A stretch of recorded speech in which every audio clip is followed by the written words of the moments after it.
Hello, I'm Archibald Chesterfield III, and today I want to answer your Rolex dilemma questions. And today I would like to talk about the biggest decision that you may have in your life.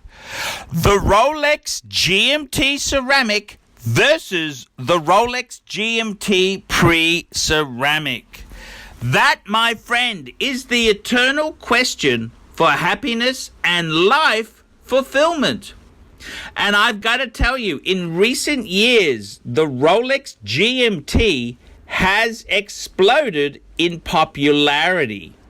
That's right, the Rolex GMT is one of the hottest sports watches in the Rolex sphere. And with this success, many people are asking the question. What is the best GMT wristwatch to go for?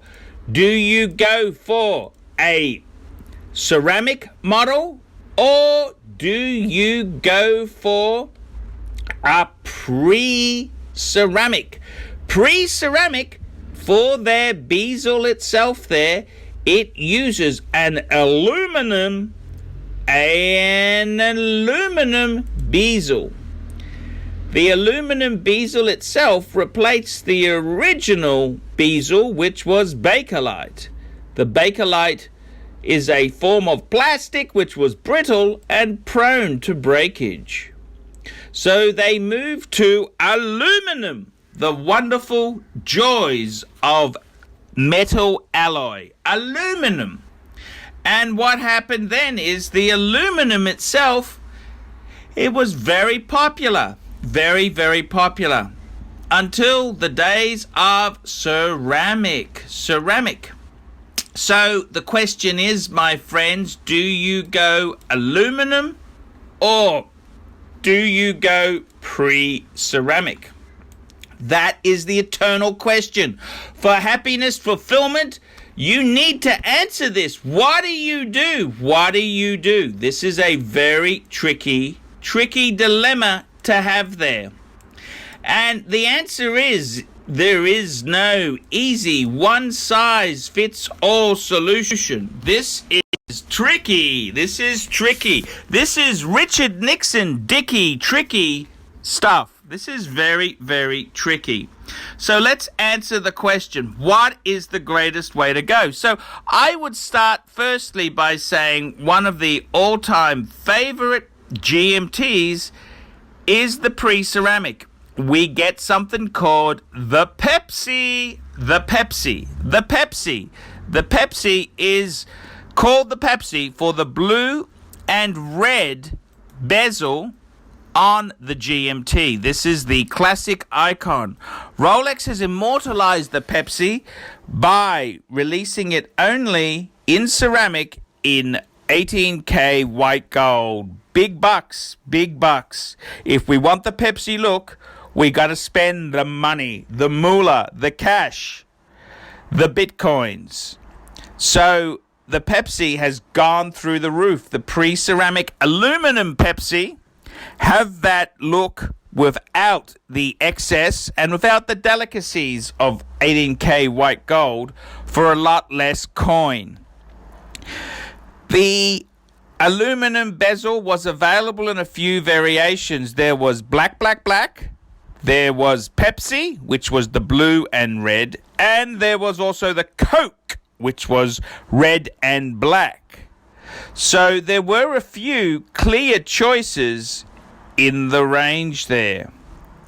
When Rolex went to ceramic bezels, they did a few interesting things.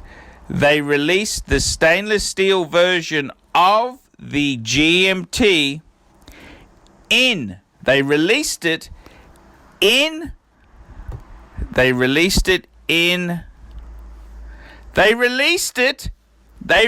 this wonderful watch with 2 bezel combo deals only.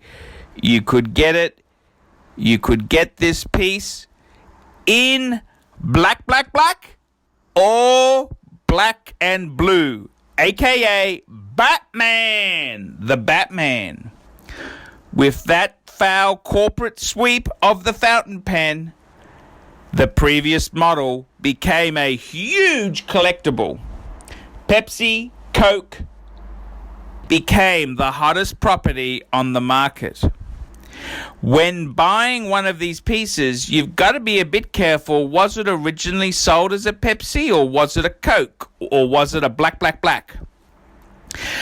Not that it's really detrimental, but just keep that in mind, because collectors really want the original factory-based versions of the piece.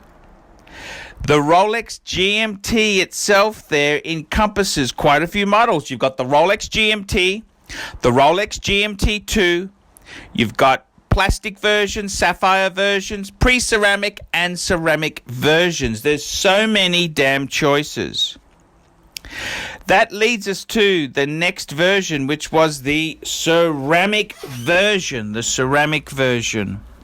And the ceramic version itself there was a huge popular windfall. The GMT used to be quite soft. It was kind of the, how would you put this? It was kind of the, how would I put this nicely? It was the dog in the Rolex sports range. In fact, the Rolex Explorer 2 was far more popular than the Rolex Explorer 2 was far more popular than the Rolex GMT. In fact, there was a time that the Rolex Explorer 2 was far more desirable and wanted than the GMT itself. That's correct. Fashion is very, very fickle. Fashion fickle. That's correct. Fashion has been extremely fickle. So in recent times itself there, the fashion for these pieces has been really quite extraordinary. And what is the answer? What do I believe is the great watch to get? Would I go for ceramic or pre-ceramic? Well, there's many advantages with the ceramic. We've got the updated case. We've got the polished center link. We've got ceramic bezel itself, which seems to have a bigger presence, even though the size of the watch has stayed the same. We have the improved clasp on the bracelet. The bracelet has been greatly improved on the ceramic models. No more rattlesnakes. However, with the pre-ceramic versions, we've got classic Rolex lines. We have got a heirloom which will continue to rise in value, continue to be highly desirable, highly collectible, and it will pay investment grade returns for future heirs. The Rolex GMT pre-ceramic is such a cool, great watch. These are very, very good buying. They are a usable, collectible sports Rolex, which can only continue to rise in price. These are investment grade choices. What do I think is the best way to go? Would I go for a Batman, or would I go for a pre-ceramic Pepsi or Coke? Well, I think the answer is it depends on the deal you're presented with. If you were buying new, it's simple. You would definitely go for a ceramic GMT because you can't get the pre-ceramic. But if you had a choice and you found yourself with a really good condition GMT watch, pre-ceramic, I think long-term wise, the pre-ceramic will outshine the ceramics. That's correct. They aren't making any more pre-ceramic GMTs, my friend. They aren't making any more. And there's a horde of collectors who are storing them in safe vaults around the world as we speak. I think the greatest watch to collect would be, in my opinion there, a pre-ceramic. I think that has got the best investment potential. But that's not to say if you happen to come across a Batman, it's not a cool watch. They are very cool. I'm ArchieLuxury. Comments below, tell me what you guys think of that.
Okay.